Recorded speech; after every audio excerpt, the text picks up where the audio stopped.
Hidden in the morning mist, Rosalie's voluptuous curves were a dangerous secret. To the pack's muscular enforcers, she was just a broken omega, a luscious toy to corner and torment in the shadows. She held her breath as cruel, calloused fingers grazed her sensitive neck. But then, the air froze. The obsidian gates swung open. Darius Blackwood, the lethal Alpha King, strode through the kneeling pack, his massive, sculpted physique radiating a suffocating, dark dominance. His liquid mercury eyes dismissed everyone, until they locked onto her trembling frame. The world narrowed to his heavy, predatory steps. When his enormous hand bypassed her tormentors to intimately brush her flawless skin, a molten, electric lust ignited her very soul. He didn't come for an inspection. He came to devour. Will this dangerously muscular king save the broken omega, or consume her completely? Now let's go back to the moment the story began. Sometimes the wolves who howl the loudest about your worthlessness are the ones who fear what you might become if you ever discovered your true power. The morning mist clung to the Thorn Valley pack grounds like a burial shroud, and Rosalie wondered if today would finally be the day they killed her. Not with claws or fangs, that would be too merciful for an omega who couldn't even shift properly. No, they preferred the slow death of 1,000 humiliations, each small cruelty designed to remind her that she was nothing more than a mistake the moon goddess had cursed them with. She pressed herself against the cold stone wall of the packhouse kitchen, counting her breaths as she waited for the breakfast crowd to thin. 3 years had passed since her 18th birthday. 3 years since the night that should have brought her wolf but instead brought only scorching pain and failure. While others her age ran freely through the forest, their wolves magnificent and proud, Rosalie remained trapped between forms, neither fully human nor completely wolf, still hiding in shadows. Little mouse. The voice made her stomach clench. Caleb, the pack's newest enforcer, blocked the doorway with his broad frame. At 25, he'd already earned a reputation for his cruelty toward the weak. His particular fascination with tormenting her had become something of a sport among the younger wolves.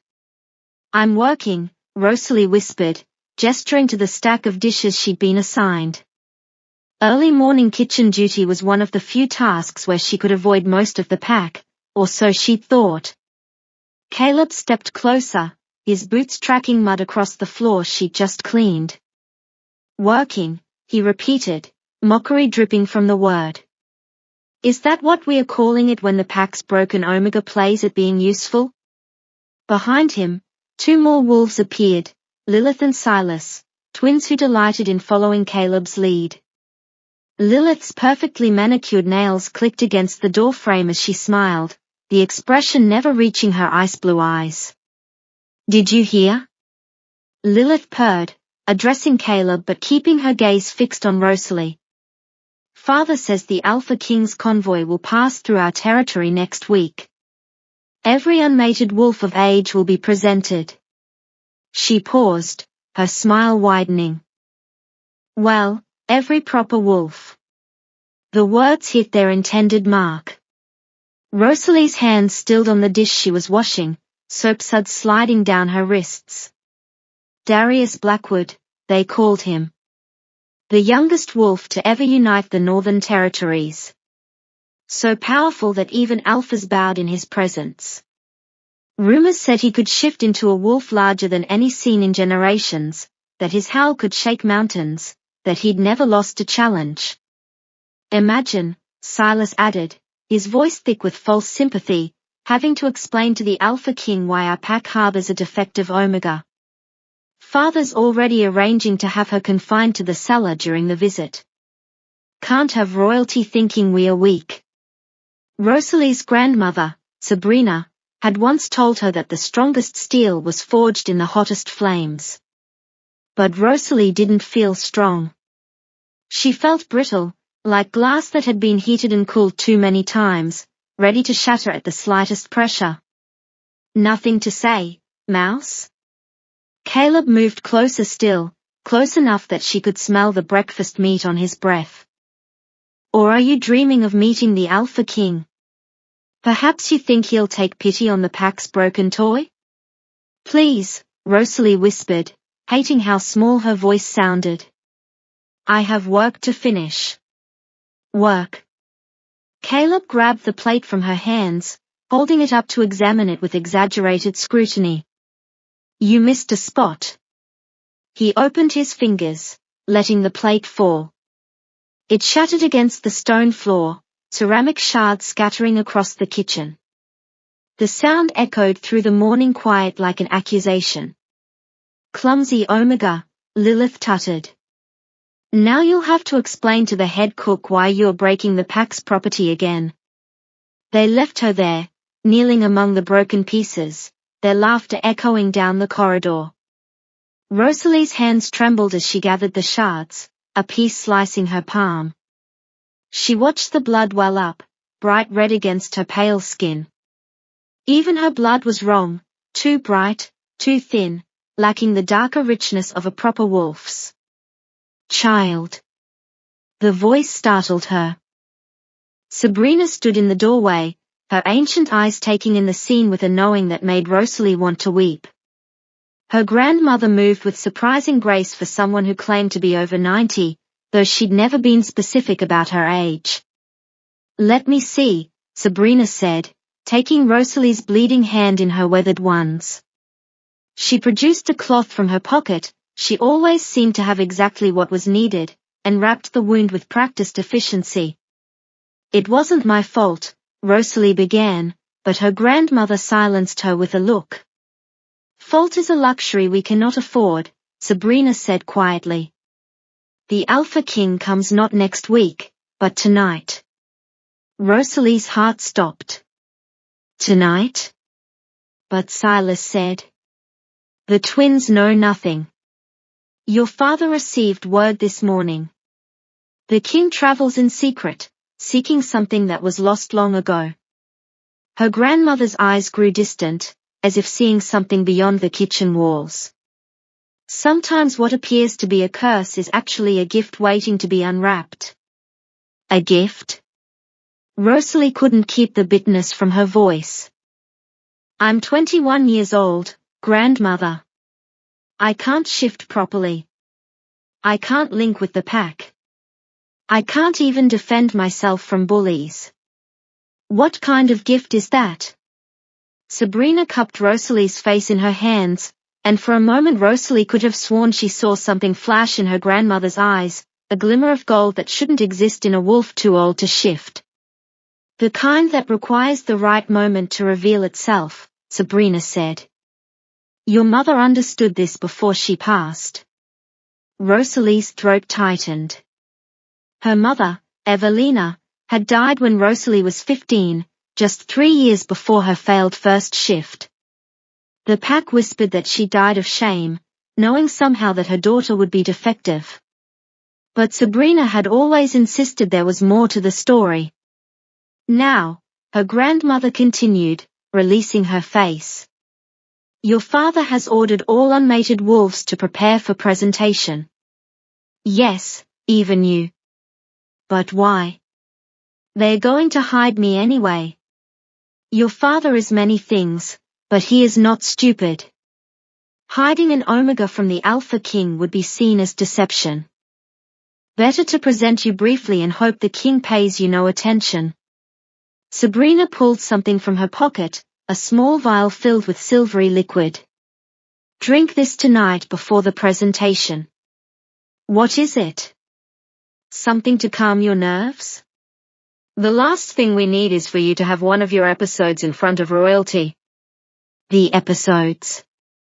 That's what they called it when Rosalie's body tried to shift but couldn't complete the transformation, the agony of bones breaking and reforming wrong, of being trapped between forms, neither human nor wolf. It had happened publicly only once at a pack gathering, and the horror on everyone's faces still haunted her dreams. Rosalie took the vial, the glass cool against her palm. Grandmother, did you know my mother's wolf?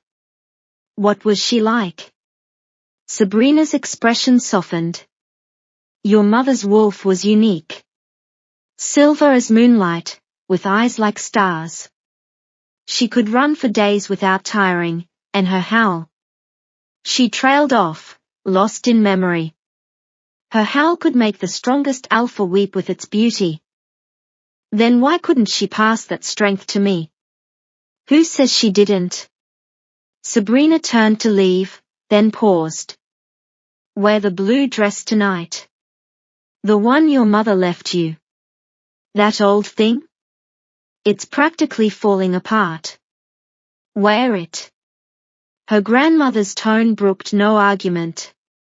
And Rosalie, remember that destiny doesn't make mistakes. It only creates mysteries waiting to be solved.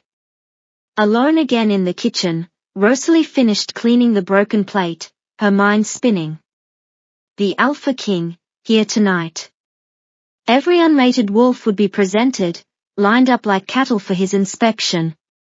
The thought made her stomach turn. She'd heard stories of his power, his ruthlessness in battle, his lack of patience for weakness. And she was weakness personified. As the day wore on, the pack house transformed into a frenzy of preparation. Rosalie watched from the shadows as unmated females primped and preened, their excitement palpable. Even wolves from neighboring packs began arriving, having received the same mysterious summons. I heard he's never taken a mate, one visiting wolf gossiped as Rosalie swept nearby. 5 years as Alpha King and he's refused every match. Maybe he's waiting for his fated mate, another suggested dreamily. Fated mates are fairy tales, a third scoffed. He's probably just too picky. When you can have anyone, why settle? Rosalie moved away, their chatter making her head ache. Fated mates. Another thing she'd never have, along with a proper wolf, a loving family, or basic respect. She was beginning to think Sabrina was wrong about destiny making mysteries. Sometimes destiny just made mistakes, and she was living proof. That evening, as she prepared for the presentation, Rosalie thought of her younger sister, Aurora, safely mated to a beater in a distant pack. Her father had been so proud when Aurora shifted perfectly at 18, her wolf strong and beautiful. Everything Rosalie wasn't. At least Aurora isn't here to see my humiliation, she muttered to her reflection, adjusting the blue dress one final time. The blue dress felt like wearing moonlight against her skin, its fabric somehow cool and warm at once. Rosalie stood before the cracked mirror in her tiny room, barely larger than a closet, tucked beneath the main stairs of the pack house. The dress had been stored in a wooden box beneath her bed for years, wrapped in tissue paper that smelled of lavender and something else, something wild and ancient that made her wolf stir restlessly beneath her skin. Her wolf. What a joke. The pathetic, malformed thing that lived inside her was barely worthy of the name. While other wolves were magnificent creatures of power and grace, hers was wrong. The few times she'd managed even a partial shift, what emerged was skeletal, patchy, a grotesque mockery of what a wolf should be. Rosalie, her father's voice boomed through the floor above. The presentation begins in an hour. Do not embarrass us more than you already have by being late. Alpha Thorn had once been proud of his daughter, or so Sabrina claimed. Before the failed shift, before the shame. He'd called her his little moon dancer, would carry her on his shoulders through the pack grounds. Now he could barely look at her without his jaw clenching, as if her very existence was a personal insult. She swallowed the contents of her grandmother's vial in one quick motion. The liquid tasted of mint and something metallic, coating her throat with an odd tingling sensation. Almost immediately, she felt her wolf settle, the constant anxious pacing in her mind quieting to a gentle hum. The pack gathering hall had been transformed for the Alpha King's arrival. Banners of midnight blue and silver, the crescent blood pack colors, hung alongside Thorn Valley's brown and gold. The air thrummed with nervous energy as unmated wolves from neighboring packs had also been summoned, creating a sea of bodies all hoping to catch the king's attention. But hoping for what, exactly? Rosalie wondered as she slipped in through the side entrance, keeping to the shadows as always. The air in the hall was thick with desperate anticipation, a cloying perfume of hopeful wolves trying too hard. Did they think the Alpha King would simply point at one of them and declare them worthy? It was a foolish fantasy. From what she'd heard, Darius Blackwood had refused every match suggested by the Council of Alphas for the past 5 years. Some said he was waiting for his fated mate, while others whispered he was incapable of love, his heart frozen by the same dark, lethal power that made him invincible in battle. Form ranks. Beta Garrett's voice cut through the chatter, harsh and uncompromising. He was a mountain of a wolf, deeply scarred from countless battles, his left eye milky white from a challenge gone wrong. Alphas and betas in the front. Deltas and gammas in the middle. Omegas in the back, he barked. Rosalie took her place at the very back, the only omega present in the sea of preening wolves. The pack had few omegas. Most families who produced them sent them to other packs as part of strategic alliance agreements. Only Rosalie remained, deemed too defective to even be traded away. Beside her, a girl from the Ironwood pack glanced over, her eyes raking over Rosalie's frame with barely concealed disgust. They let you attend?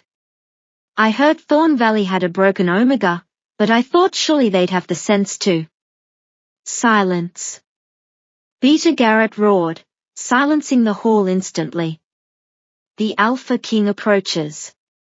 The massive oak doors swung open, and the temperature in the room seemed to drop 10 degrees, replaced by a heavy, intoxicating musk. Power rolled in like a physical force, pressing intimately against Rosalie's skin, making her suppressed wolf whimper and try to curl smaller around her. Wolves began dropping to their knees all around her, completely unable to withstand the sheer, primal dominance radiating from the doorway. But Rosalie remained standing. Not out of defiance or hidden strength, but because her body had locked completely. Every muscle was frozen, paralyzed by a sudden, molten heat as something deep within her recognized something undeniably his. Her wolf, usually so quiet and weak, suddenly surged forward with a violent, possessive desperation that stole her breath and made her core ache. Mine, it whispered, or maybe screamed, she couldn't tell through the blood roaring in her ears. Mine. Mine. Mine. Darius Blackwood entered the hall, and the world irrevocably shifted. He was everything the stories claimed and nothing like she'd imagined. He was a walking embodiment of dark, raw temptation. Taller than any wolf she'd seen, he moved with a fluid, predator's grace that made every other person in the room look clumsy and painfully dull by comparison. The sheer masculinity rolling off him was a heavy weight in the room. His hair was black as a moonless night, falling perfectly over eyes that missed nothing, and his skin was kissed by the sun despite the Northern Territory's eternal clouds. But it was his eyes that stopped her heart and made her pulse pound between her thighs. Silver, like liquid mercury. They were ancient despite his youth, holding dark secrets and a sultry, ruinous power that shouldn't exist in the mortal realm. Those eyes swept across the gathered wolves with dismissive efficiency, cataloguing and dismissing them without a second thought, searching for a specific scent, a specific soul. They stopped on her. The world narrowed to that singular, electrifying moment of connection. Rosalie felt as if someone had reached directly into her chest and grabbed her beating heart, squeezing until she couldn't breathe, couldn't think, could only crave. She could only stand there, trembling, as the Alpha King's expression shifted from bored indifference to something dark, heated, and entirely predatory that she couldn't name. He took a slow, deliberate step toward her. Then another. Your Majesty, Alpha Thorn bowed low, oblivious to the heavy tension stringing between his daughter and the king. Welcome to Thorn Valley. We are honored by your presence. May I present our unmated wolves for your consideration? Who is that? Darius's voice was deeper than thunder, soft as silk, and it slithered down Rosalie's spine like a lover's caress, making her shiver visibly. He hadn't looked away from her, hadn't even acknowledged the alpha's fawning greeting. Who, Your Majesty? Thorn followed his gaze, and all the color drained from his face as he paled. Oh, that is no one of consequence. An omega with a malformed wolf. We've arranged our strongest females in the front. Her name.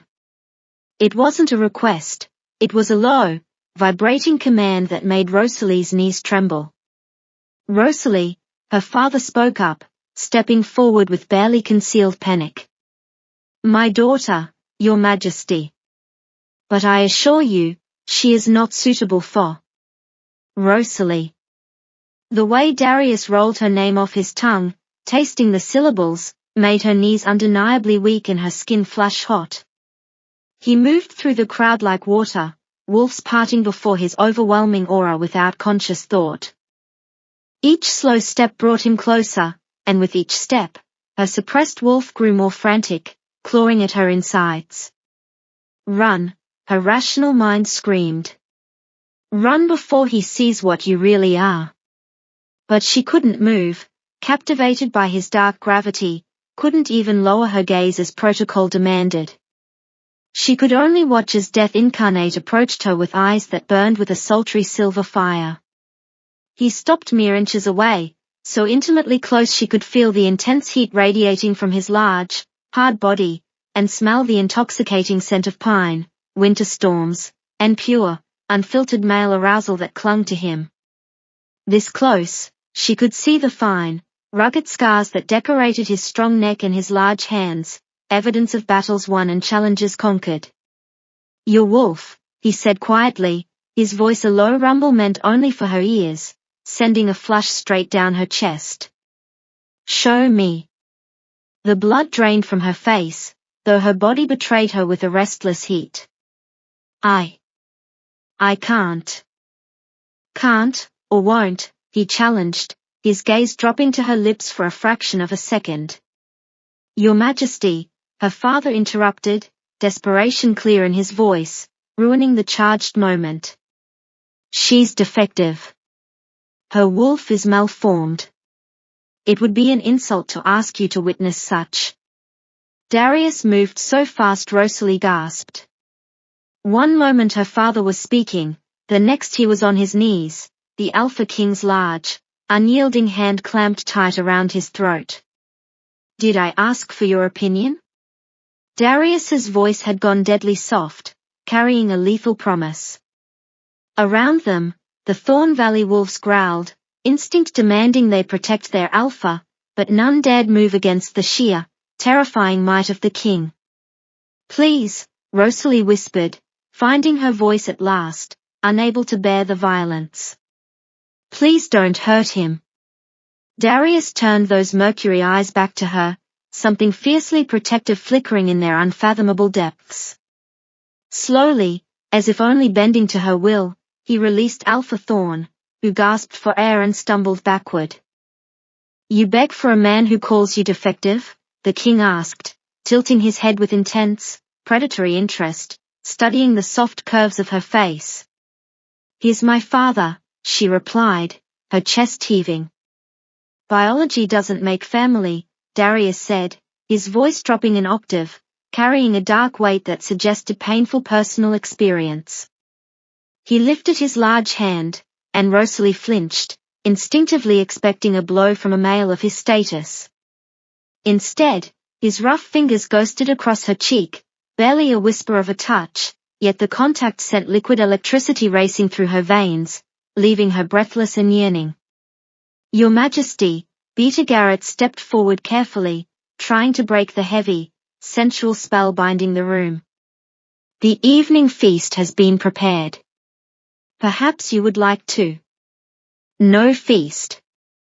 Darius hadn't looked away from Rosalie, his gaze locked on her slightly parted lips. I require a private audience. With the Omega. Gasps echoed through the hall. Such a request was practically a declaration of intent, a highly scandalous sign of serious, physical interest. But an Alpha King interested in a broken Omega? It was unthinkable, taboo. Your Majesty, Alpha Thorn tried again, desperate to save face. Surely one of our stronger females would better suit. Question me again, Darius said conversationally, though the lethal edge in his voice was unmistakable, and I'll raise this entire territory to ash and bone. He finally looked away from Rosalie, addressing the Alpha with eyes gone dark and turbulent as storm clouds. The Omega. A private room. Now. The Blue Moon Chamber, Thorn stammered, sweating profusely. It's our finest. Show me, Darius commanded Rosalie, his voice a dark purr, ignoring the Alpha entirely. On legs that felt like trembling water, Rosalie led the Alpha King through halls she'd cleaned 1,000 times. They walked past portraits of former Alphas who would surely roll in their graves knowing a broken Omega was guiding royalty to a secluded bedroom in their ancestral home. Behind them, she could hear the frantic whispers, the disbelief, and the venomous fury from wolves who'd primped and prepared all day only to be completely overlooked for the pack's ultimate shame. The Blue Moon Chamber was a sprawling suite reserved for visiting Alphas, its walls lined with silver and moonstone that caught the light like captured stars, casting a romantic, ethereal glow over the large, inviting bed. Rosalie had only been inside once, when her mother was alive and had snuck her in to show her the beautiful murals depicting ancient wolf legends. Now, she stood in that same intimate room with the most dangerous, alluring wolf in the Northern Territories. Her grandmother's potion was the only thing keeping her from shifting into her grotesque form from a potent mix of sheer terror and overwhelming arousal. Darius closed the heavy door behind them with deliberate slowness, the soft click of the latch echoing in the quiet room, somehow more ominous and intimate than if he'd slammed it. Rosalie pressed her back against the far wall, her chest rising and falling rapidly, her heart hammering so hard against her ribs she was certain he could hear it. The room, spacious by pack standards, felt impossibly small with his massive, dominating presence completely filling it, suffocating her with his dark, woodsy scent. You're afraid of me, he observed, his voice low and raspy, not moving from the door but pinning her with his gaze. Everyone is afraid of you. The words escaped before she could stop them, and she immediately bit her soft bottom lip, tasting a drop of copper blood. To her shock, his gaze dropped to where her teeth worried her lip, and his own lips curved into something that might have been dark amusement. True. But your fear is different.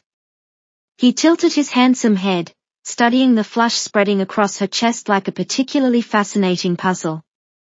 You're not afraid I'll kill you. You're afraid I'll see you. I don't know what you mean, she deflected, her breathing shallow. Liar. The word was a velvet reprimand. He moved then, not toward her, but stalking to the window, gazing out at the rising moon, though the tension between them didn't lessen an inch. Do you know why I'm really here, little Omega? The endearment should have sounded mocking, but there was something so deep, so almost gentle in his husky tone that made her inner wolf purr. Actually purr, vibrating low in her abdomen, something it had never, ever done before. The official story is territory inspection, Rosalie replied carefully, trying to control the heat pooling in her belly. But grandmother says you're looking for something lost. He turned sharply, silver eyes narrowing with a predatory gleam. Your grandmother. Sabrina, isn't it? Still alive after all these years. You know her? She asked, surprised. I know of her. He was stalking toward her again, studying her with that intense, heated gaze that seemed to peel back her layers of skin and bone, stripping her bare to examine her very soul. She was friends with my grandmother before the Great Division. Tell me, does she still brew those interesting potions? Rosalie's hand flew defensively to her stomach, right where the vial's contents sat heavy. I don't. A mix of moonmint and silver sage, he interrupted, stepping fully into her personal space, his imposing body towering over hers. A suppression draft, if I had to guess. Strong enough to keep even the most violent wolf subdued. He moved even closer, crowding her until Rosalie's back hit the cold stone wall. The heat radiating off his chest was maddening.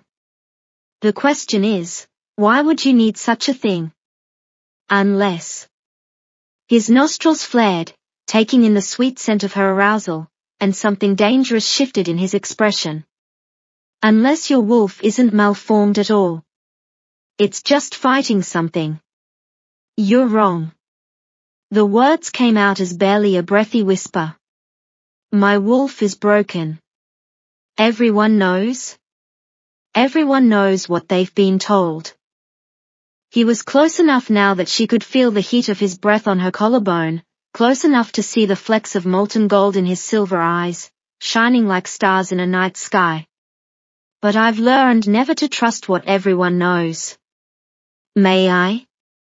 Before she could ask what he meant, he didn't wait for permission. His large, warm hand was at her throat. Not threatening, but deeply, impossibly intimate. His touch was feather-light, his calloused fingers slowly, deliberately tracing the erratic pulse point where her neck met her shoulder, the traditional marking spot. The highly sensitive juncture where a mate would sink his teeth to claim her forever. Fire, ice, and lightning, the sensual sensations crashed through her simultaneously, an erotic storm that made her wolf surge against the potion's chemical barriers with unprecedented, desperate violence. Rosalie let out a soft, breathy gasp, her spine arching instinctively toward his hand as every nerve ending in her body came alive at once, begging for more. Darius jerked back suddenly as if physically burned, his chest heaving, his eyes wide with something that looked impossibly like shock and raw, unfiltered lust. Impossible, he breathed, his voice ragged. What? Rosalie's voice cracked, her body swaying slightly from the loss of his touch. What did you do? Nothing. I did nothing. He was backing away now, running a trembling hand through his dark hair in an oddly human gesture of intense agitation, his self-control hanging by a thread. You can't be. A heavy knock at the door interrupted whatever earth-shattering revelation he was having, shattering the thick, sensual haze in the room. Your Majesty, Beta Garrett's voice carried through the thick wood. The Alpha requests your presence for the formal dinner. Tell the Alpha he can. Darius caught himself, visibly struggling for composure, his hands clenching into tight fists. When he spoke again, his voice had returned to its earlier cold, detached authority, though his eyes still burned. I'll attend shortly. Shall I escort the Omega back to The Omega stays, Darius commanded fiercely, not leaving room for argument. Silence echoed from the other side of the door, followed by retreating footsteps. Darius stood perfectly still in the center of the room, his broad back to her, dark tension radiating from every hardened line of his body. When he finally spoke, his voice was entirely different, younger somehow, stripped of his kingly armor, and devastatingly vulnerable. Do you believe in fate, Rosalie? He asked softly. I believe in curses, she replied honestly, trying to steady her racing heart. I believe the universe has its own plans. Regardless of our wishes, he laughed, a dark, husky sound devoid of joy but full of longing. Yes, it does. He turned back to her, and the vulnerability was gone, instantly replaced by that intense, predatory hunger. Your wolf. When did it first manifest? My 18th birthday. But it went wrong. I couldn't complete the shift. The healers said my wolf was too weak, malformed. I've never successfully shifted, and the pain, excruciating. She wrapped her arms around herself, feeling suddenly exposed under his burning stare. Like being torn apart from the inside. He moved toward her again, but this time his approach was different, careful, almost hesitant, like a predator approaching a skittish, beautiful prey. What if I told you that wasn't weakness? What if I told you your wolf wasn't malformed, but suppressed? That's impossible. Who would? She stopped, her mind racing. No, my parents would never. Perhaps not intentionally. He was incredibly close again, but this time she didn't feel threatened, she felt entirely consumed. If anything, her wolf was practically trying to crawl out of her skin, whining to get closer to him, to rub against his heat. Tell me about your mother, he murmured. She died when I was 15, 3 years before my first shift. How? Illness? She got weaker and weaker until... Rosalie trailed off, remembering those final days. How her mother had gripped her hand, whispering words in the old tongue that Rosalie couldn't understand. How she'd made Sabrina promise something, their voices too low for anyone else to hear. Not illness, Darius said quietly, his eyes dark with understanding. Sacrifice. Before Rosalie could demand an explanation, he stepped back and was at the door. You'll attend the dinner tonight. I'm not allowed at formal dinners. Omegas eat in the kitchen. You'll sit beside me. That's the place of honor. You're chosen. His words carried a heavy double meaning. The words died as understanding dawned. No, you can't possibly. I can do whatever I wish. I'm the Alpha King. But there was something hollow in his bravado, a man fighting his own intense desires. His eyes swept down her body, lingering on her curves with undeniable heat. Wear something other than that dress. It's distracting. He left before she could respond, the heavy door closing with finality behind him, leaving her alone with her erratic breathing. Rosalie sank to the floor, her legs no longer able to support her trembling frame. Her wolf was going completely insane, throwing itself against the chemical barriers of the potion with increasing, desperate lust. And underneath the chaos, a single, undeniable word kept repeating in her mind, in a voice that wasn't quite her own, mate. Mate. Mate. No, it was impossible. Fated mates were rare, growing rarer with each passing generation. And an Alpha King fated to a broken Omega? The universe couldn't be that unpredictable, could it? A servant appeared moments later with a selection of luxurious gowns. Where they'd found them on such short notice, Rosalie couldn't imagine. She chose the simplest, a deep emerald green that reminded her of forest shadows, trying hard to ignore how perfectly, almost scandalously, it fit, hugging every curve of her body like a second skin. The dining hall erupted in furious, jealous whispers when she entered on Darius's arm, his large hand possessively resting on the small of her back. Every eye tracked their movement to the high table where she was seated, right in the place meant for the Alpha King's chosen mate. Her father's face had gone purple with rage and embarrassment, while Lilith looked ready to shift and attack her right there. Smile, Darius murmured, his hot breath brushing against her sensitive ear, sending a shiver down her spine. Let them wonder. They are not wondering, Rosalie whispered back, acutely aware of his thigh brushing against hers under the table. They are plotting my murder. Let them try. The casual, dark confidence in his voice should have been reassuring. Instead, it reminded her that she was playing a highly dangerous game she didn't understand, with stakes she couldn't possibly fathom. The dining hall had never seen an Omega at the high table, and the crushing weight of 100 stares pressed against Rosalie's skin like physical touch. She sat rigid in the ornate chair Darius had practically forced her into, the borrowed green dress feeling like both a beautiful armor and a painted target.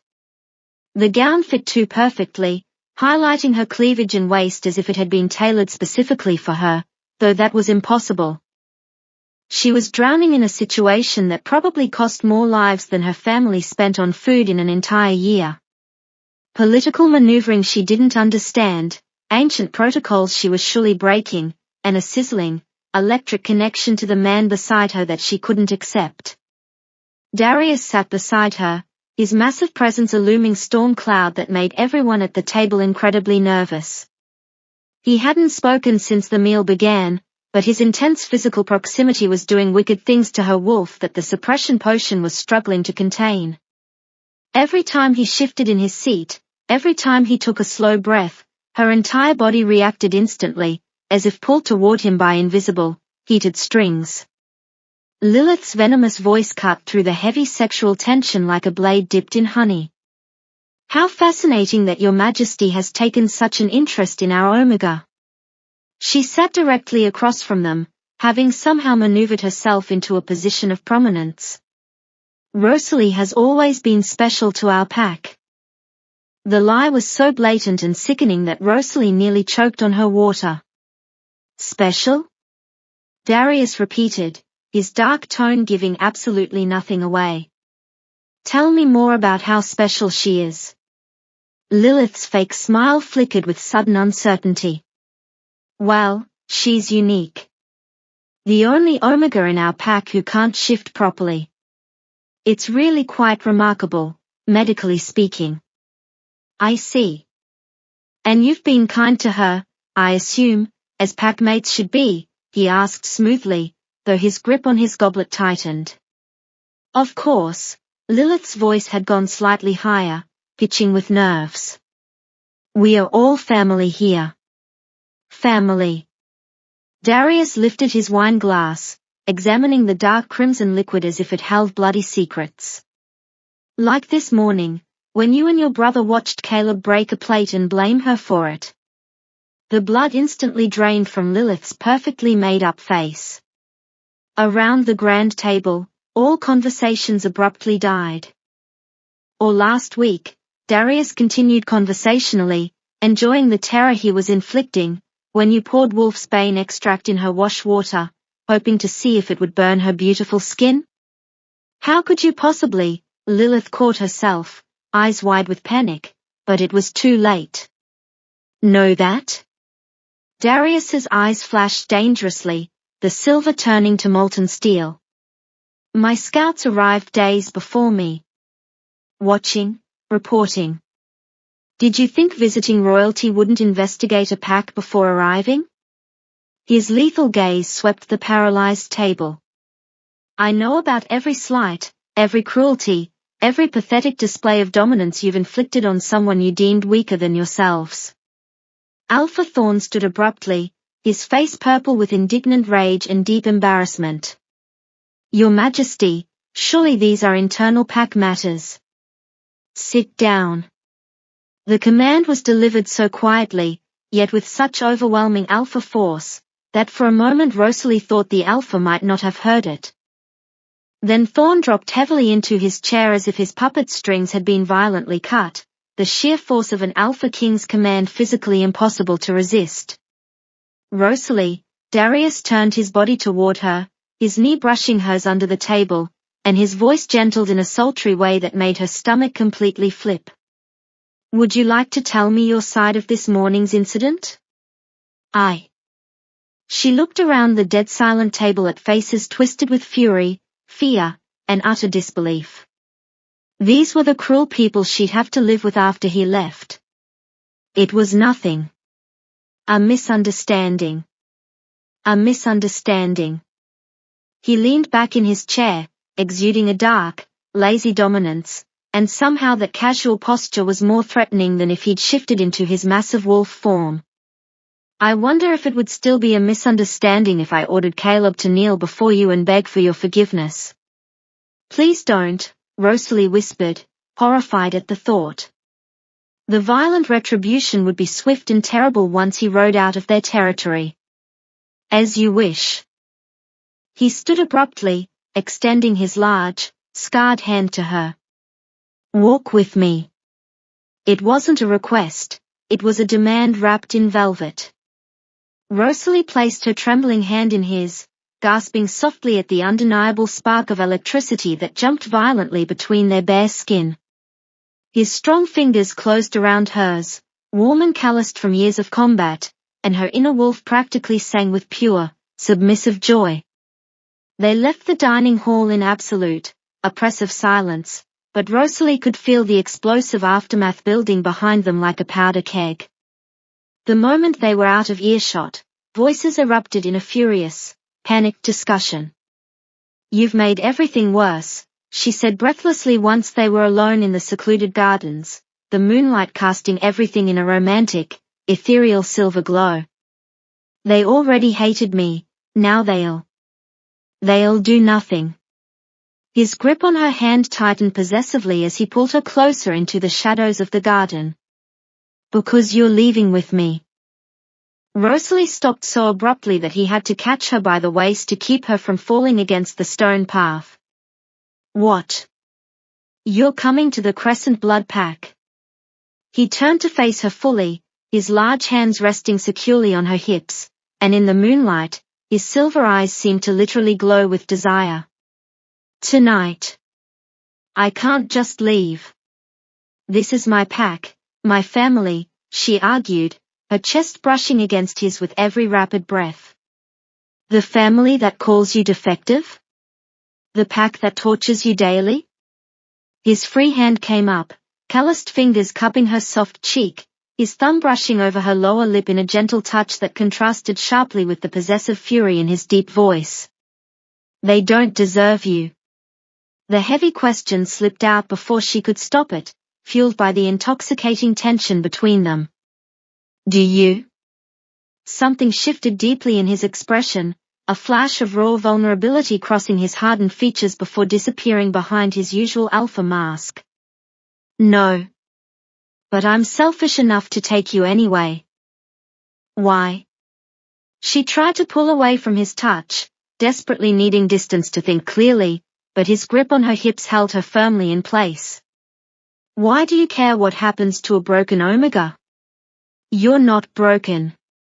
The words came out as a dark, vibrating growl, his inner wolf clearly clawing close to the surface, craving her. "And you know why I don't. Don't lie to me." He moved closer, walking her backward until he had her pinned flush against an ancient oak tree, his hard body pressing intimately against hers. "You feel it too. This magnetic pull. Your wolf recognizes mine, even through that damned suppression potion." "That's impossible. I'm nobody, You're my mate." The heavy words hung in the charged air between them, thick with erotic implication and undeniable truth. Rosalie's wolf howled in magnificent triumph, fighting against its chemical cage with renewed, feverish vigor, desperate to merge with him. "No," she whispered, her eyes wide, staring at his lips. "The universe wouldn't pair you with someone who can't even shift. The universe paired us perfectly." His strong hands braced against the rough bark of the tree on either side of her head, completely caging her in with his heat and his scent. "Your wolf isn't weak, Rosalie. It's beautiful. It's powerful. So incredibly powerful that someone saw fit to suppress it before you were even born. That's insane. Is it? Tell me, what do you know about your mother's bloodline?" "She was from the Eastern Territories. She met my father during a pack gathering. She was the last of the moon-blessed line." Darius's words fell like heavy stones into still water, sending shocking ripples through everything Rosalie thought she knew. A bloodline so magnificent and powerful that the ancient packs feared them. Wolves who could command the moon itself, who could shift into ethereal forms far beyond normal wolves. That's a fairy tale. Like the fairy tale of the Alpha King who can't find his mate? He leaned closer, his breath warm against her ear. Like the fairy tale of an omega whose wolf is supposedly malformed, but whose very presence makes my wolf want to submit. Your wolf doesn't submit to anyone. It does to yours. The admission seemed to cost him something, his jaw clenching. From the moment I walked into that hall, my wolf has been clawing at me, demanding, I claim you, protect you, worship you. The words sent heat flooding through her body, and the suppression potion finally, catastrophically failed. The transformation hit her like a lightning strike. One moment Rosalie stood pressed against the tree, the next she was on her knees, screaming as her bones began to break and reshape. But this time, something was different. Instead of the usual agony of incomplete shifting, her body seemed to know exactly what it wanted to become. Don't fight it, Darius's voice came from very far away, or maybe very close. She couldn't tell through the sound of her own heartbeat roaring in her ears. Let your wolf free. I can't, the words dissolved into a howl as her spine elongated, fur erupting across her skin like silver fire. No, not fur. Something else. Something that caught the moonlight and reflected it back tenfold. Her vision sharpened, colors she'd never seen before flooding her perception. The world expanded, sounds, sensations that her human form could never process. She was aware of every insect in the garden, every blade of grass, every star in the sky. And most of all, she was aware of him. Darius had shifted too, and his wolf was magnificent, massive, and black as midnight with eyes that burned silver fire. But instead of the dominance she expected, he was submitting. The Alpha King, terror of the Northern Territories, was on his belly before her, neck exposed in ultimate surrender. Beautiful, his voice echoed in her mind through a connection that shouldn't exist yet, not without marking. My beautiful, impossible mate. Rosalie looked down at herself and gasped, or tried to. What came out was a sound like wind chimes. Her wolf form wasn't like any wolf she'd ever seen. She was larger than she should be, her fur not quite fur, but something crystalline that seemed to hold moonlight within each strand. When she moved, she left faint silver paw prints that glowed before fading. What am I? She projected the thought without meaning to, the mental communication coming as naturally as breathing. Moon-blessed, Darius responded, rising slowly to his feet. The last of your kind. Your mother bound your wolf to save your life. If the other packs had known what you were. Images flooded her mind, not her own memories but his. Secret meetings between pack alphas, discussions about the danger of allowing the moon-blessed line to continue. Her mother, young and terrified, performing a binding ritual that would suppress her daughter's true nature until my mate found me, Rosalie finished, understanding flooding through her. The binding could only be broken by a true mate's touch. Your mother was clever. Darius padded closer, his massive form still somehow smaller than hers. She knew the other packs would never suspect a broken omega. She hid you in plain sight. A rage unlike anything Rosalie had ever felt surged through her. Years of torment, of believing herself worthless, of accepting abuse because she thought she deserved it, all based on a lie designed to keep her alive. She threw her head back and howled. The sound that emerged wasn't like any wolf howl in existence. It was music and moonlight, sorrow and rage, power and pain all woven together. Windows shattered in the pack house. Wolves throughout the territory dropped to their bellies, submitting to a power they didn't understand. The moon itself seemed to pulse in response, growing brighter until the garden was bathed in light bright as midday. Rosalie, Darius's mental voice was gentle but urgent. You need to calm down. Your power, it's been suppressed for so long. If you release it all at once. They hurt me. The thought was a snarl. For years they hurt me, made me believe I was nothing. I know. He pressed against her side, his warmth grounding her. And they'll answer for it. But not tonight. Tonight we leave. Tonight you come home with me. Home. The word resonated through her in a way that Thorn Valley never had. As her rage cooled and her wolf form began to shift back, Rosalie realized that perhaps she'd already found her home. It just wasn't a place. It was a person. The transformation back to human form left Rosalie vulnerable and exposed in the moonlit garden.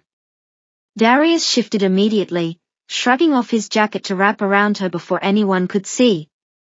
The gesture was protective, possessive, and achingly gentle all at once. We need to leave, he said urgently, his eyes scanning the pack house where lights were beginning to flicker on. Your howl. Every wolf in the territory felt it. They'll come to investigate. Let them come, Rosalie said, surprising herself with the steel in her voice. Let them see what they've been tormenting all these years. Not yet. His hand found hers, their fingers interlacing naturally. You're powerful but untrained, and there are protocols to follow.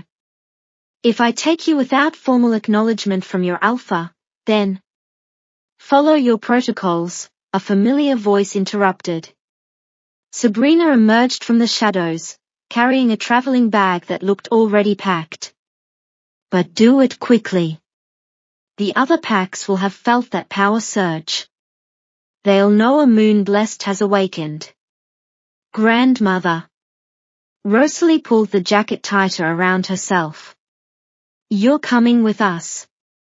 Someone needs to teach you our family's true history, the elderly woman replied, her ancient eyes twinkling with something like pride. Besides, I made a promise to your mother. My work here is done. You found your mate and awakened your wolf, now the real journey begins. I traveled ahead with Beta Lerol's convoy earlier to prepare but came back when I felt your awakening. Before Rosalie could respond, wolves began pouring into the garden. Alpha Thorn led them, his wolf form bristling with aggression until he saw Darius standing protectively over Rosalie. The alpha shifted back, his face cycling through shock, fear, and calculation. What sorcery is this? Thorn demanded, though his voice lacked its usual authority. Not sorcery, Darius replied coldly. Heritage. The Omega you've been abusing is moon-blessed, the last of the ancient line. And my mate. The pronouncement sent shock waves through the gathered wolves. Rosalie saw her father among them, his face pale as parchment. Caleb had shifted back too, but he kept his distance, something like fear flickering in his eyes. Impossible, Thorn breathed. The moon-blessed line ended generations ago.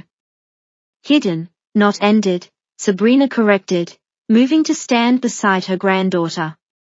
Evelina bound her daughter's wolf to protect her from packs like yours. Packs that would have killed a moon-blessed pup rather than risk the prophecies coming true. What prophecies? Someone called out. Sabrina's voice took on an otherworldly quality as she recited, when the silver moon rises in the house of night, the old ways shall crumble and the new shall take flight. The blessed one shall judge with eyes that see true, and those found wanting shall pay what they are due. Fairy tales, Thorn scoffed, but his voice shook. The fairy tale just shattered your windows with her howl, Darius pointed out. I'm taking her to Crescent Blood Pack. Any who try to stop me will face the consequences. You can't just take a pack member, Thorn started to protest. I renounce my ties to Thorn Valley, Rosalie interrupted, her voice carrying clearly across the garden. I reject the pack that rejected me. I choose Crescent Blood. I choose my mate. The formal words of pack renunciation hung in the air. Once spoken, they couldn't be taken back. Several wolves gasped at the gravity of her declaration. You need alpha permission, Thorn began.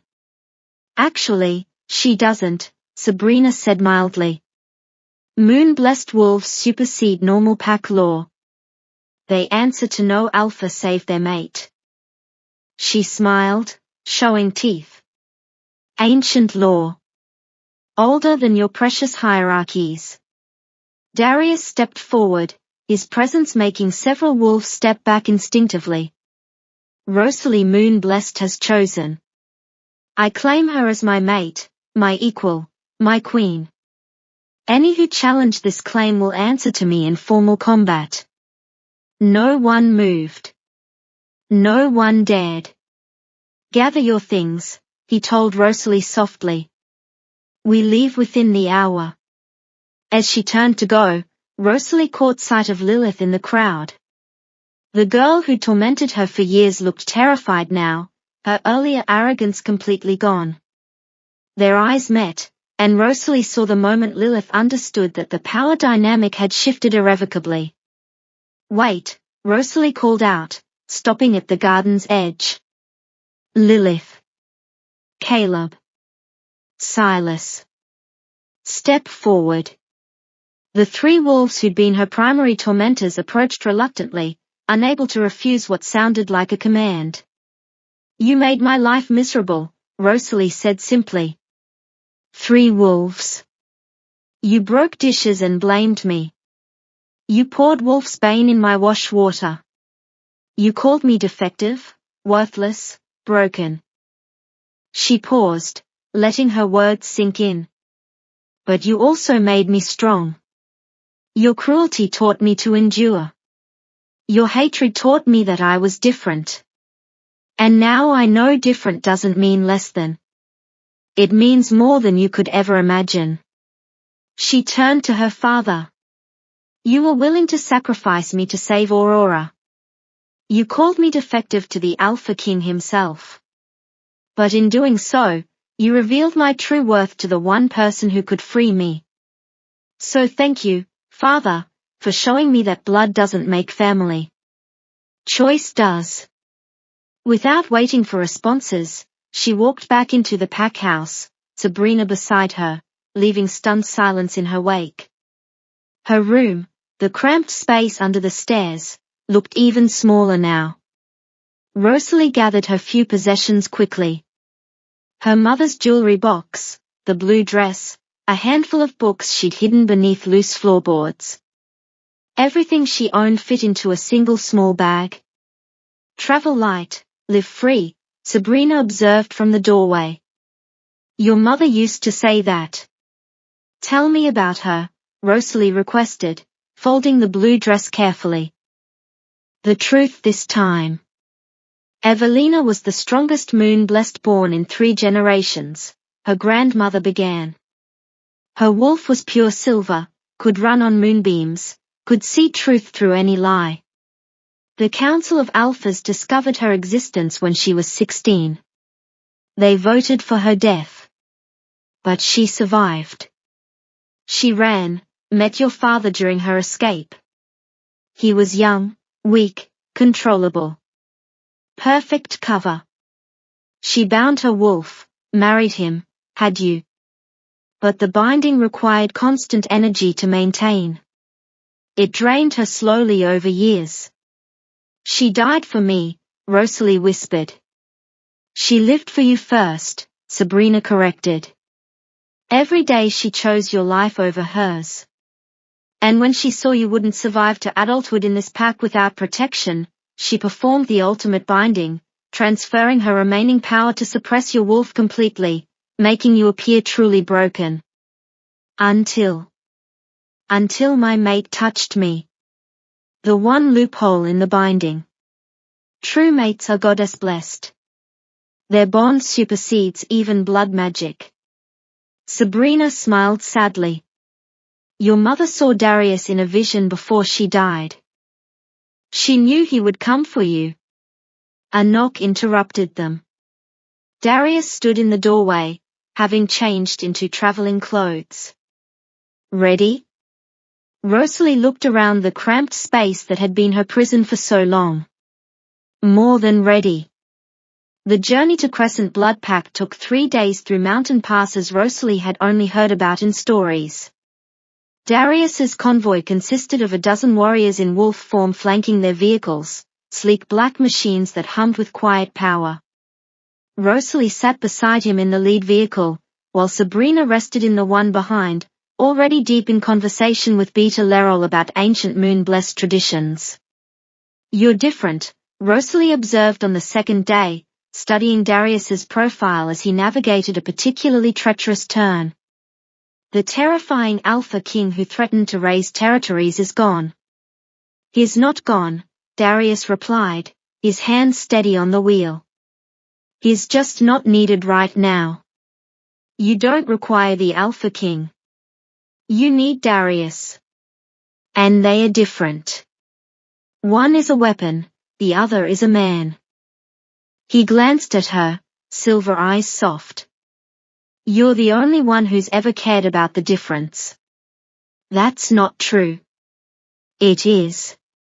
His jaw tightened. "Even my own pack sees the title first, the person second. It's necessary for maintaining order, but..." He trailed off. "Lonely," Rosalie finished. "Yes." The simple admission hung between them. But not anymore. They drove in comfortable silence for a while, the connection between them humming contentedly. Rosalie could feel his emotions now. Not clearly, without marking, the bond remained incomplete, but enough to sense his relief, his protectiveness, and something deeper she wasn't ready to name. "Tell me about the prophecy," she said eventually. "The real one, not the version everyone whispers about." Darius's hands tightened on the wheel. "The full prophecy is longer than what Sabrina recited. It speaks of a silver moon rising when darkness threatens to consume all packs. The moon-blessed will return, not just to judge, but to unite or destroy, depending on the choices made." "What darkness?" "No one knows for certain. The prophecy is 1,000 years old, from the last moon-blessed oracle." He paused. "But there have been signs. Rogues organizing in unprecedented numbers. Ancient things stirring in the far territories. Whispers of something calling itself the Void Alpha." Void Alpha? A legend, supposedly. A wolf who rejected the goddess herself, gaining power by consuming other wolves' essences. Most think it's just a story to frighten pups. But you don't. 3 packs in the Eastern Territories have gone silent in the last year. Not conquered or absorbed. Just gone. Every wolf vanished without a trace. His expression darkened. "My scouts found only one thing at each location, shadows burned into the ground in the shape of howling wolves." A chill ran down Rosalie's spine. "And you think I'm supposed to fight this thing?" "I think you're supposed to do what Moon-Blessed have always done, bring balance. Whether through peace or war remains to be seen. I don't know how to bring balance. I barely know how to be a wolf." "You'll learn." He reached over, taking her hand. "We'll face whatever comes together." On the 3rd day, they crested a ridge, and Rosalie saw the Crescent Blood territory for the first time. The sight stole her breath.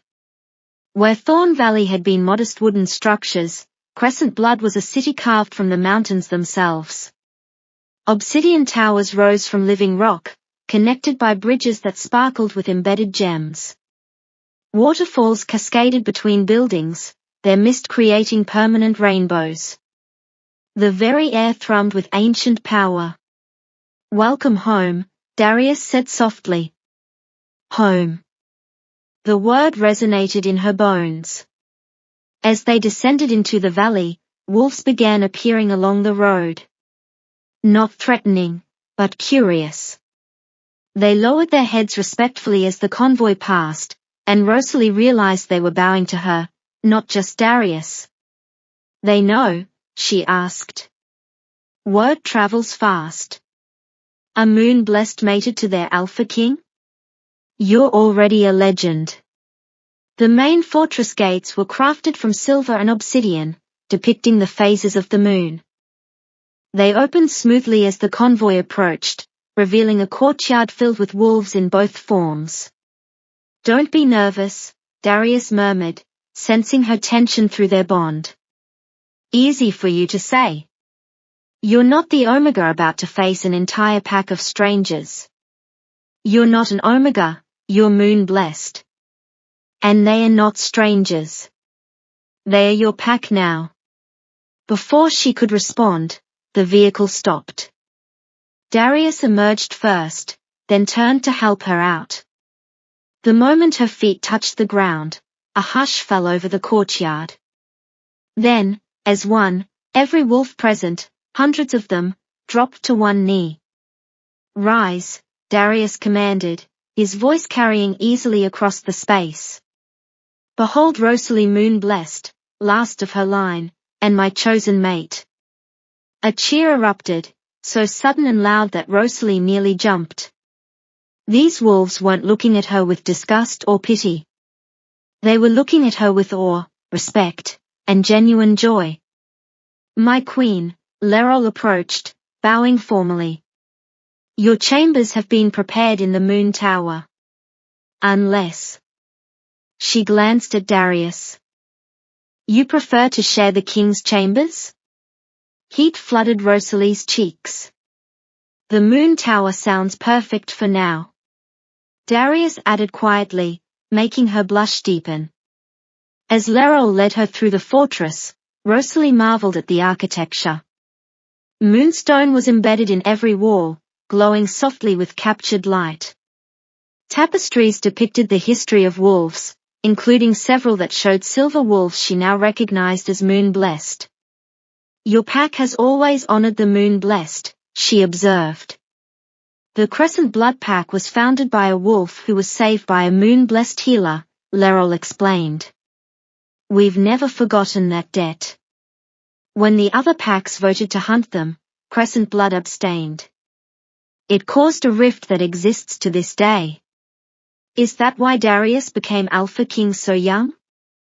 Lerol's expression grew careful.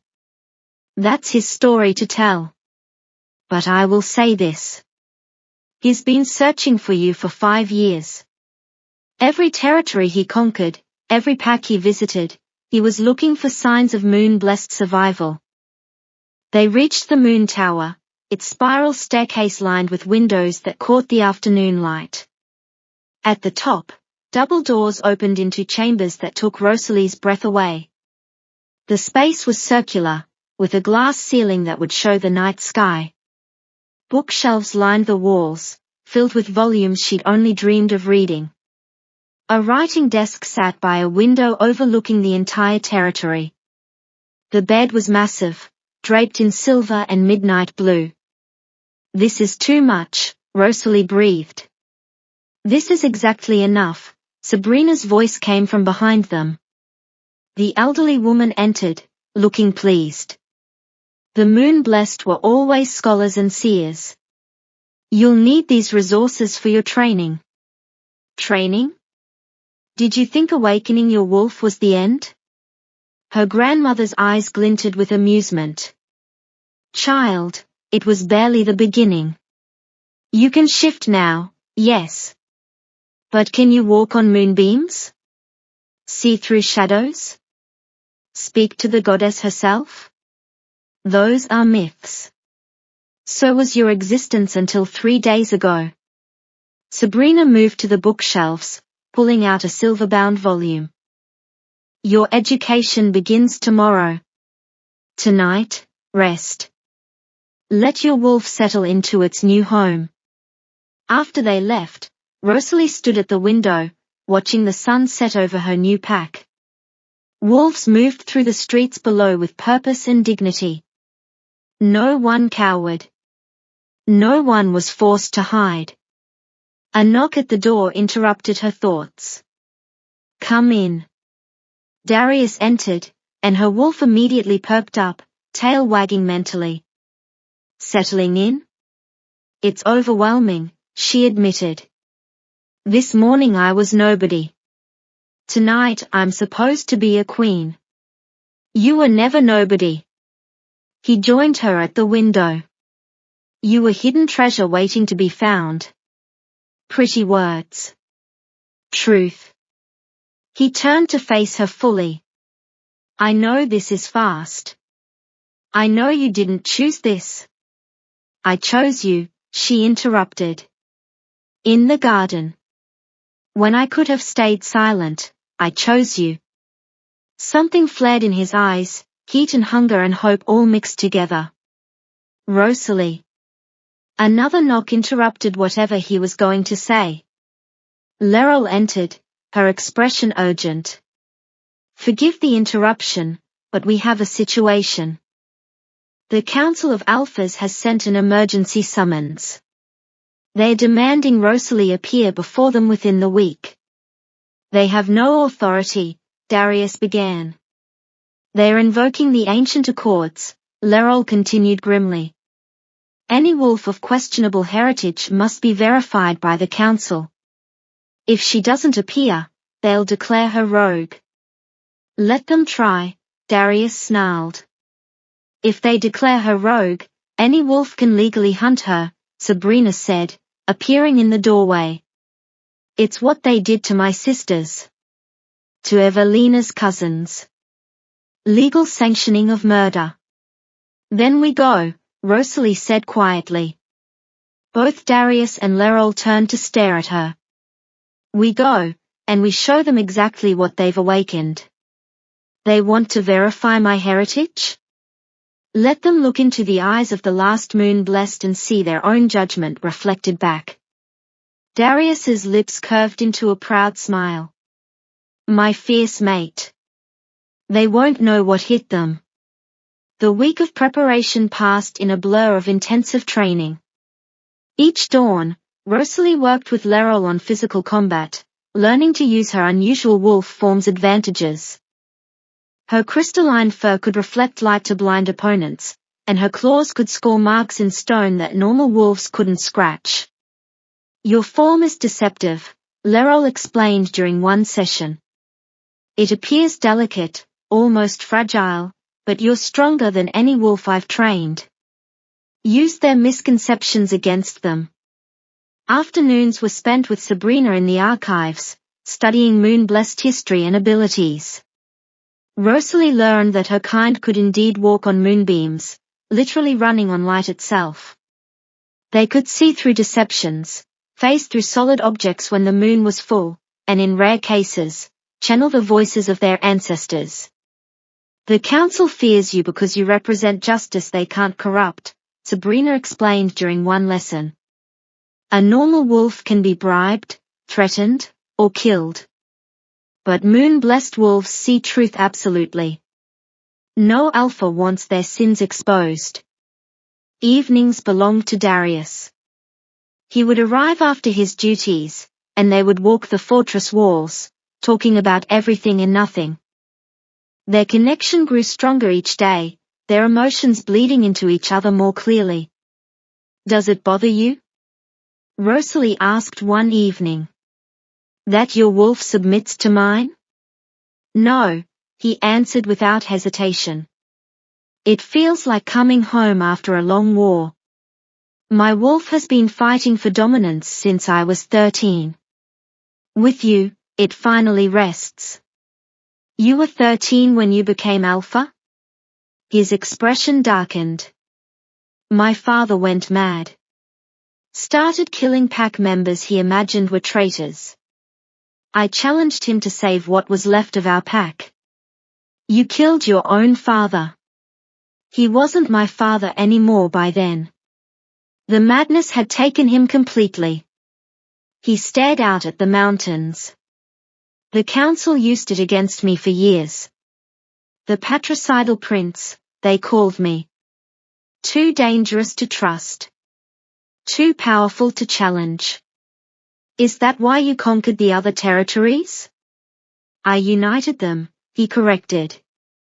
6 separate packs, all fighting over resources while their people starved. Now they share. Now they thrive. The council must hate that. They hate anything that threatens their power structure. He turned to her. Which is why they'll try to destroy you. You represent change they can't control. The night before they were to leave for the council gathering, Rosalie couldn't sleep. She stood on her balcony, staring at the full moon, when she heard it. A whisper on the wind that shouldn't exist. Sister. She spun around, but the room was empty. The voice came again, clearer this time. Sister of moon and shadow, we see you. Who are you? She whispered to the night. We are the forgotten. The hidden. The moon-blessed who survived. We wake because you wake. We rise because you rise. There are others. Scattered. Hidden. But calling to each other through the moonlight. The prophecy begins, and we answer. The connection faded, leaving Rosalie shaking. She wasn't the last. There were others. A soft knock interrupted her thoughts. Come in. Darius entered, and she could feel his concern through their bond. You're troubled. I heard voices. Other moon-blessed speaking through the moonlight. His eyes widened. That's impossible. The council swears. You're the last? The council lies. Sabrina stood in the doorway, fully dressed despite the late hour. I've been waiting for this night. The full moon after a moon-blessed awakening sends out a call. Any with the bloodline will hear it. How many? Darius asked. Unknown. But if even a handful survived.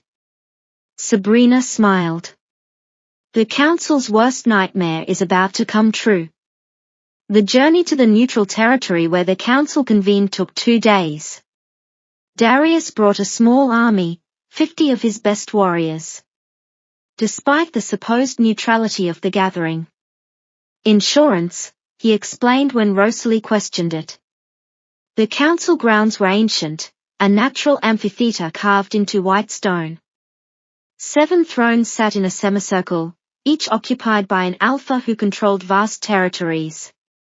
Alpha Marcus from the Eastern Pax still looked haunted from something. His hands trembled slightly when he saw Rosalie. The others watched her with mixtures of curiosity and hostility. Rosalie of Thorn Valley, the eldest alpha began. Rosalie moon-blessed of Crescent blood, Darius corrected sharply. Address my mate properly. She has not been verified. Then verify her, Rosalie interrupted, stepping forward. She let her wolf rise to the surface, not shifting, but allowing her eyes to blaze silver. Look at me and tell me I'm not moon-blessed. Several alphas shifted uncomfortably. One, a female alpha named Sana, leaned forward with interest. Show us your wolf, Marcus demanded, having found his courage. Prove this isn't some trick. Rosalie smiled, and it wasn't kind. As you wish. She shifted smoothly, her crystalline form catching the afternoon light and throwing rainbow patterns across the white stone. Several guards stepped back. One whimpered. But it was what happened next that sent shockwaves through the gathering. 3 other wolves emerged from the crowd, young wolves who'd been hidden among the various pack delegations. They shifted too, their forms just as impossible as Rosalie's. One was pure silver, another seemed made of starlight, the third looked like captured aurora borealis. Sisters, they said in unison through mental projection everyone could hear. We stand with the silver moon. Impossible, Marcus breathed.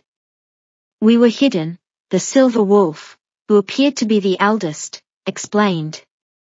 Raised by loyal families who remembered the old ways. When Rosalie awakened, our own bindings broke. How many more? Sana asked, and Rosalie noted she seemed more excited than afraid. Enough, Rosalie replied, shifting back. The others followed suit, revealing 3 young women who looked nothing alike except for the power radiating from them. This changes nothing, Marcus declared, though his voice shook. The ancient accords state. The ancient accords also state that moon-blessed wolves hold equal rank to any alpha, Sabrina interrupted, having appeared from seemingly nowhere. For moon-blessed wolves could form their own council if they chose. That law was struck illegally without proper vote 300 years ago. Sabrina produced a scroll that looked ancient. I've been keeping records. Every illegal amendment, every violated treaty, every breach of ancient law. Would you like me to read them aloud? The council exchanged uneasy glances. What do you want? Sana asked, directing the question at Rosalie. Justice, Rosalie replied simply. The hierarchies that condemn wolves for their designation rather than their character.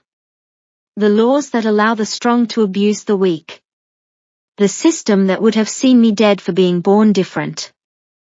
She looked at each alpha in turn.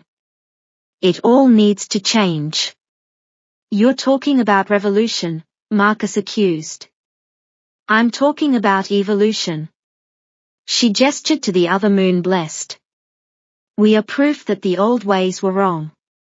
How many powerful wolves have been suppressed, killed, or broken because they didn't fit your narrow definitions? The system has worked for 1,000 years for you. It's worked for you, Rosalie interrupted.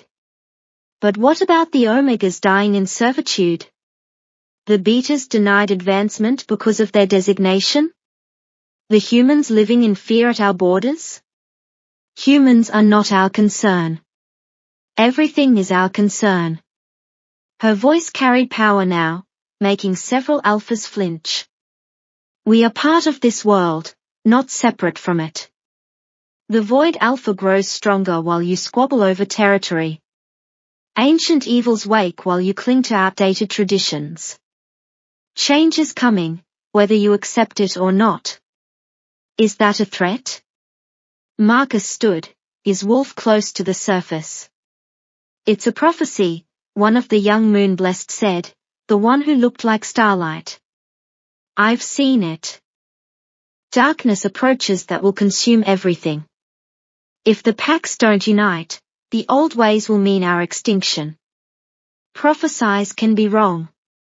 When have moon-blessed prophecies ever been wrong?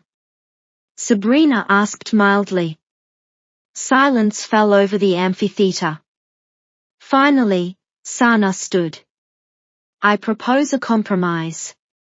The moon-blessed are acknowledged as legitimate. In return, they work within the system to create change, not outside it. Define within the system, Darius said suspiciously. A new council.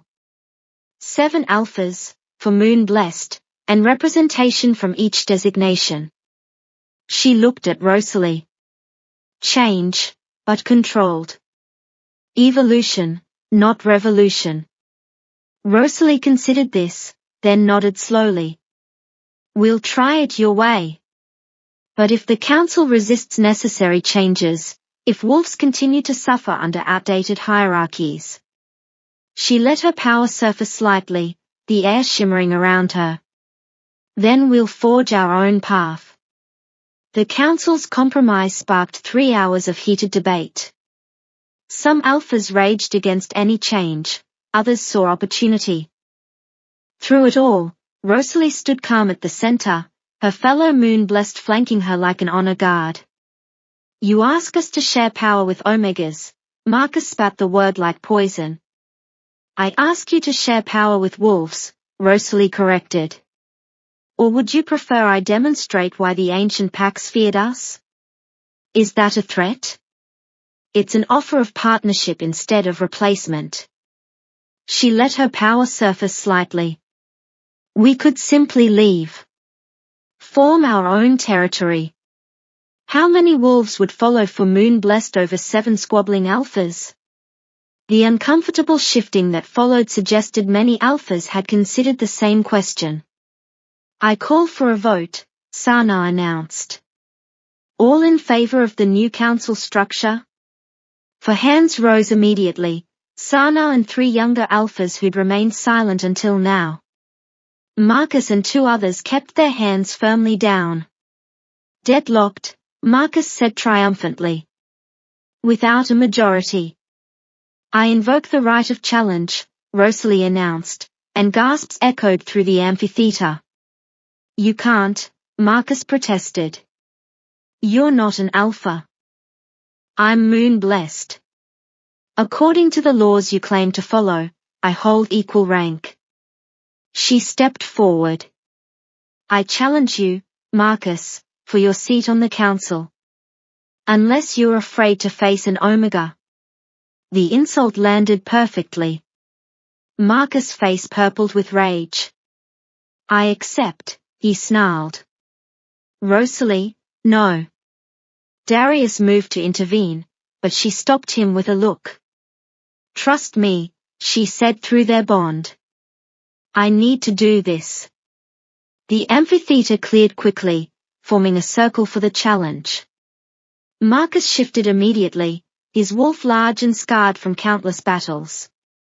Rosalie remained in human form, walking the circle's edge calmly.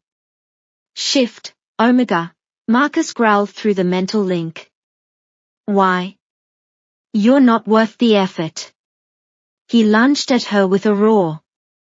At the last second, Rosalie sidestepped, her movement impossibly fast.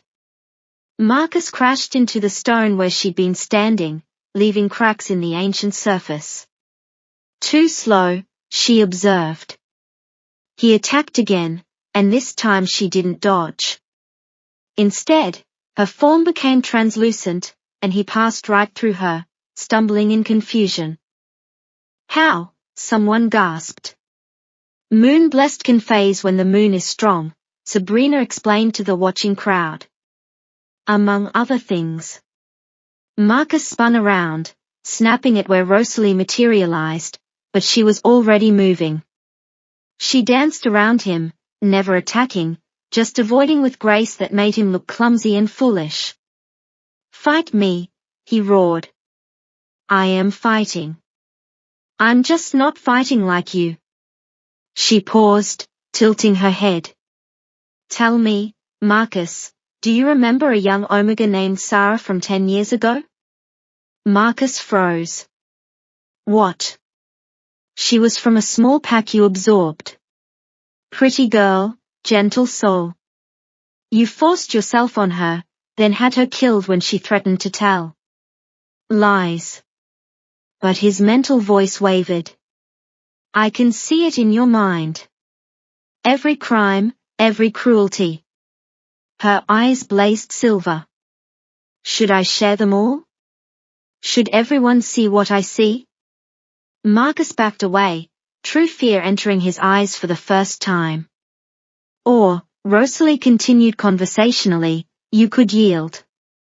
Resign from the council. Go into exile. You can't. I can do worse. She finally shifted, her crystalline form towering over his suddenly small-looking wolf. I could show everyone here the truth of who you really are. Every dirty secret. Every hidden shame. The moon-blessed gift isn't just power, Marcus. It's revelation. She placed one paw on his head gently. He screamed as if burned. Images flooded from her touch into the minds of everyone present. Marcus's crimes laid bare for all to see. The Omega Sarah wasn't his only victim. Years of abuse, corruption, and murder played out in stark detail. Yield, she commanded, and her voice carried the weight of every moon-blessed who'd ever lived. I yield. Marcus shifted back, scrambling away from her. I yield. I resign. Go, she said simply. And never return. He fled, leaving his alpha status and dignity behind. Rosalie shifted back, turning to face the remaining council. Anyone else want to challenge the new structure? Silence. Then it's decided. Sana looked impressed despite herself. The new council is formed. May the goddess help us all. As the gathering dispersed, the three young moon-blessed approached Rosalie. The silver one said, I'm Lysra. This is Nyx, she gestured to the starlight wolf, and Celestia, the one who looked like northern lights. Not Aurora? Rosalie asked, remembering her younger sister who was safely mated far away. No, though I understand the confusion with names, Celestia smiled wryly. We've been watching you for weeks. Your awakening was like a beacon to us. There are more, Nyx added. We've confirmed 8 others still hidden. Possibly more. They're waiting to see if it's safe to reveal themselves. It's safe now, Darius said, joining them. The Crescent Blood Pack offers sanctuary to all moon-blessed. Generous, Lysra observed. But can even the Alpha King protect us all when the real threat comes? What real threat? Rosalie asked. Nyx's eyes went distant, taking on the glazed look of prophecy. The Void Alpha wakes. It has felt the moon-blessed return and hungers for our light. It comes with an army of hollowed wolves, souls consumed and bodies enslaved. When? Darius demanded. Soon. Weeks, maybe days. Nyx shuddered as the vision released her. I saw darkness eating light. Packs falling like dominoes, and at the center, something that used to be a wolf, but became something else. Then we prepare, Rosalie said firmly. We unite the packs. Train together. Stand together. The packs have never truly united, Sana said, having overheard. Too much bad blood. Too many old grudges. Then it's time for new blood. Rosalie looked at each face around her. The moon-blessed will serve as bridges between packs. We belong to none and all simultaneously. You're proposing we abandon pack structure entirely, an Alpha asked. I'm proposing we evolve or die. She met each gaze steadily. The choice is yours. Over the following days, word spread like wildfire. The moon-blessed had returned. The council had reformed. Change was coming. Some packs resisted, clinging to old ways. Others embraced the change, especially those with large Omega populations who saw hope for the first time. And through it all, reports came in. Of shadows moving in the far territories. Of scouts who never returned. Of a darkness spreading like infection. It's moving faster than expected, Darius said one evening, reviewing reports in his study. Rosalie sat beside him, having learned to read the coded messages. It's drawn to us, she realized. The moon blessed. We are like beacons to it. Then we use that. Draw it to ground of our choosing. The ancient battleground, Sabrina suggested from the doorway. Where the first moon blessed made their stand. The ley lines are strongest there. That's in the heart of the territories, Darius pointed out. If we fail, then we fail defending our people, not hiding from threat.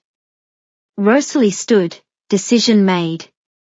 Send word to all packs. Those who stand with us, meet at the ancient battleground in 3 days. Those who don't, she paused, may the goddess protect them, because we won't be able to. The ancient battleground was a massive circular valley, its ground still scarred from battles fought centuries ago. As the appointed day arrived, Rosalie stood at its center, watching packs arrive. More came than she dared hope. Not just the reformed council, but smaller packs, rogue wolves seeking purpose, even some humans who'd learned to fight alongside wolves. They come for you, Darius said, standing beside her. The Omega who became moon-blessed. You give them hope. I give them a chance, she corrected. What they do with it is their choice. By sunset, thousands had gathered. 12 moon-blessed stood together, the 4 from the council, plus 8 others who'd emerged from hiding. Their combined presence made the air itself sing with power. It comes, Nyx announced, her prophet's eyes seeing beyond the physical. The Void Alpha brings an army of 10,000 hollowed ones. We have 3,000, someone said fearfully. We have 12 moon-blessed, Rosalie counted. And the moon is full tonight. As if summoned by her words, darkness crept over the horizon. Not the natural darkness of night, but something that devoured light, that made the very air feel thick and wrong. At its head walked something that might once have been a wolf, but was now a writhing mass of shadow and hunger, the Void Alpha. You shine so bright, its voice slithered into every mind present. So much light to consume. So much power to claim. You claim nothing, Rosalie responded, stepping forward. You are corruption given form. And tonight, you end. The battle erupted with terrifying violence.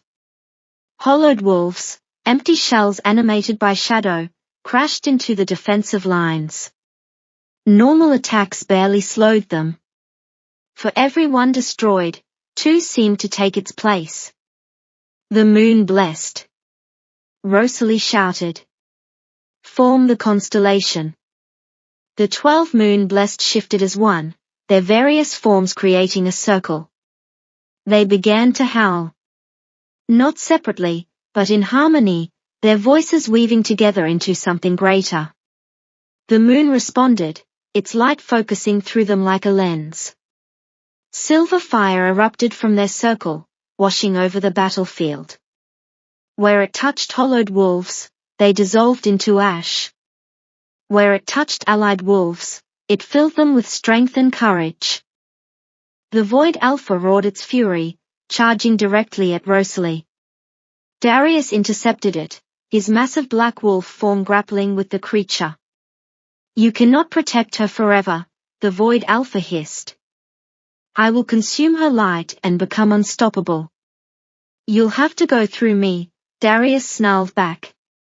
But the creature was too strong, its unnatural form giving it advantages no normal wolf could match. It threw Darius aside, lunging for Rosalie. She didn't dodge. Instead, she met it head-on, her crystalline form blazing with moonlight. When they collided, the impact sent shock waves across the battlefield. Your light, the Void Alpha crooned, trying to drain her power. So pure, so bright. And poisonous to you, Rosalie replied. She wasn't fighting it. She was letting it try to consume her light. But moon-blessed light wasn't normal power. It was truth, justice, and judgment given form. And the Void Alpha was built entirely on lies, corruption, and stolen power. It screamed as her light burned through it from the inside out. The shadows that formed its body began to unravel, releasing the souls of wolves it had consumed over centuries. Impossible, it gasped. I am moon-blessed, Rosalie said simply. We are the light that banishes darkness. We are the truth that destroys lies. And you are nothing. With a final howl from all 12 moon-blessed, silver fire erupted across the battlefield. The Void Alpha dissolved into nothing. Its army of hollowed wolves collapsed into dust. The darkness that had threatened to consume everything was burned away by moonlight. As the light faded, Rosalie collapsed, her body exhausted from channeling so much power. Darius caught her, cradling her crystalline form gently. "You did it," he said through their bond. "You saved us all." "We did it," she corrected weakly. "All of us. Together." 1 year later, the council chamber had been rebuilt from the ground up, its circular design ensuring no seat held prominence over another. Representatives from every designation sat as equals, Alpha, Beta, Delta, Gamma, and Omega, with the moon-blessed serving as mediators when disputes arose. Rosalie stood at the chamber's center, her silver crown catching the light. It had been crafted from metal salvaged from the ancient battleground, a reminder of what they'd survived together. Beside her, Darius watched with the same protective intensity he'd shown since their first meeting, though now tempered with absolute confidence in her abilities. "The territorial disputes between East Mountain Riverdale," Sana announced, reading from the agenda. "Both packs claim rights to the Silver Creek hunting grounds."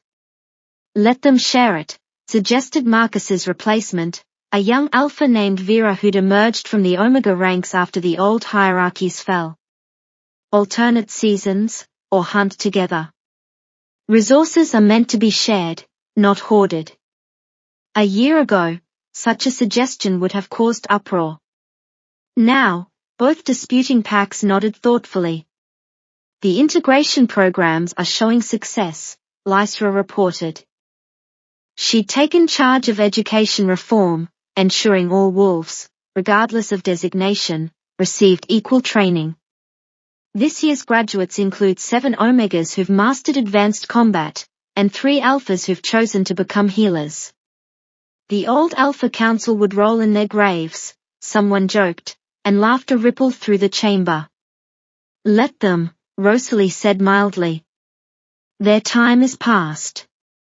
Through the tall windows, she could see the memorial garden, a grove of silver trees, one for each wolf lost in the battle against the Void Alpha. That fight had been brutal, claiming wolves from every pack, but in the end, united, they'd stood victorious.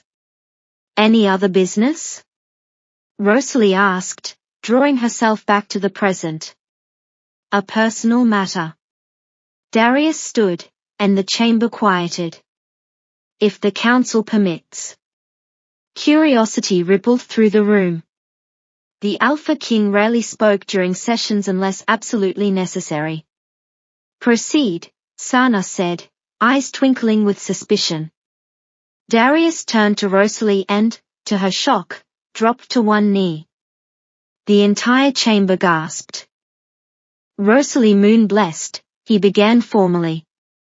"You are my mate, my equal, my heart. But you've never officially been declared queen, because you said you wanted to earn the title, not inherit it through our bond." He pulled out a small box. "You've more than earned it. You united the packs, defeated an ancient evil, and reformed our entire society. Will you accept the title now? Will you be my queen officially, as you've always been in my heart?" Inside the box wasn't a ring, they'd exchanged those months ago in a private ceremony. Instead, it was a key. "What's this?" she asked, taking it carefully. "The key to the ancient library. The one the first Moon-blessed built, that's been sealed for 300 years. The council voted unanimously. It belongs to you." Tears pricked her eyes. The ancient library contained the complete history of the Moon-blessed, all their knowledge, all their secrets.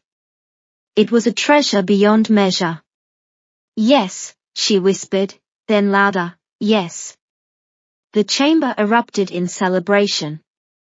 Wolves howled in joy, a sound that carried across the territory and was picked up by others, spreading like wildfire until thousands of voices rose in harmony. Later, as the sun set, Rosalie stood in her tower, now their tower, as Darius had moved in months ago. 3 wolf pups played at their feet, orphans from the great battle who they had adopted. None were moon-blessed, but all were loved equally. Mama, the smallest, an omega named Hope, tugged at her dress. Tell us the story again. About the broken omega who became queen.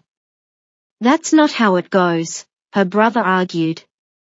He was a beta, serious and studious. She was never broken. She was just hidden. You're both right, Rosalie said, settling into her chair as the pups climbed into her lap. Sometimes what looks broken is actually being reformed into something stronger, like metal in a forge, the third pup added. She was an alpha, but had never once used her designation to dominate her siblings. Exactly. Rosalie began the story, the same one she'd told dozens of times but never tired of repeating. Once upon a time, there was an omega who everyone thought was worthless. As she spoke, more moon-blessed arrived for the evening gathering, a new tradition where they shared discoveries from the ancient library. Lysra had found texts about healing techniques. Nyx had discovered star charts that predicted future awakenings. Celestia had located songs that could calm feral wolves. 17 more responded to the call this week, Sabrina reported, having become the unofficial moon-blessed ambassador. Hidden bloodlines awakening now that it's safe. Soon there will be too many for other packs to ever threaten again. Numbers were never the point, Rosalie reminded her gently. Understanding is. Each moon blessed who awakens is another bridge between what was and what could be. Outside, the full moon rose, and Rosalie felt the familiar tingle of its call. Later tonight, she would run with her pack. All of them, regardless of designation. They would hunt together, sing together, be together as equals. You did it, Darius murmured, his arms wrapping around her from behind. You changed everything. We did it, she corrected. All of us. Together. In the distance, a young omega's howl rose, confident, proud, unashamed. Others joined, creating a symphony of voices that would have been impossible a year ago. The prophecy had been fulfilled, but not in the way anyone expected. The old ways had crumbled, not through conquest or domination, but through understanding, justice, and the radical idea that every wolf had worth. What now? Someone asked during the gathering. Rosalie smiled, looking around the room at faces that had become family. Now we keep building. Keep growing. Keep proving that strength comes in many forms. And if another threat rises? Young Vera asked. Then we face it, as we've learned to. Together. As the night deepened, Rosalie stood on her balcony, watching her transformed world. Somewhere out there, a young wolf was discovering they were moon-blessed. Somewhere, an omega was standing up to an alpha for the first time. Somewhere, the old ways were dying and new ones were being born. The omega who was mocked has become the salvation, she thought, remembering Sabrina's words from that first night. The rejected one has become the cornerstone. The last has become first. But most importantly, the lone wolf had found her pack. Not just crescent blood, not just the moon-blessed, but every wolf who'd chosen change over tradition, hope over fear, unity over division. The silver moon had risen indeed, and it would never set again. In the end, the greatest power wasn't strength or magic or even prophecy. It was the simple truth that every wolf, alpha to omega, had worth. The moon-blessed had returned not to rule, but to remind. Not to dominate, but to liberate. And in doing so, they'd saved not just themselves, but the very soul of wolfkind. The rejected omega had become queen. But more than that, she'd become hope itself. And hope, once awakened, could never be suppressed again. The silver moon climbed high above the crescent blood territory, casting an ethereal glow through the glass ceiling of their royal chamber. The heavy silver crown of the moon blessed now rested abandoned on a velvet cushion, entirely replaced by the crushing, intoxicating weight of Darius's large body hovering over hers. His silver eyes, no longer cold mercury, but burning with an unquenchable, molten heat, traced the deep flush spreading across her bare chest. "My queen," he murmured, his voice a dark, vibrating rumble that sent liquid fire straight to her core. "My mate. My everything." Rosalie arched into his touch, her crystalline inner wolf purring in absolute, wicked surrender as his calloused hands possessively mapped every curve of her body. "Show me," she breathed, echoing the very first command he had ever given her, her fingers tangling desperately in his dark hair. "Show me what it means to be entirely yours." Darius let out a low, deeply primal growl before his lips crashed down on hers, consuming her light, her breath, her soul. The shadows of the room completely surrendered to the moonlight, just as the most dangerous Alpha King surrendered entirely to the broken Omega who had conquered his world. And so, the rejected Omega claimed her rightful throne, wrapped eternally in the arms of her fiercely possessive Alpha King. But what about you? Do you believe a fated bond this intense and dangerous can truly overcome the darkest of curses? Which sultry moment between Rosalie and Darius made your heart race the fastest? Tell us your deepest thoughts in the comments below.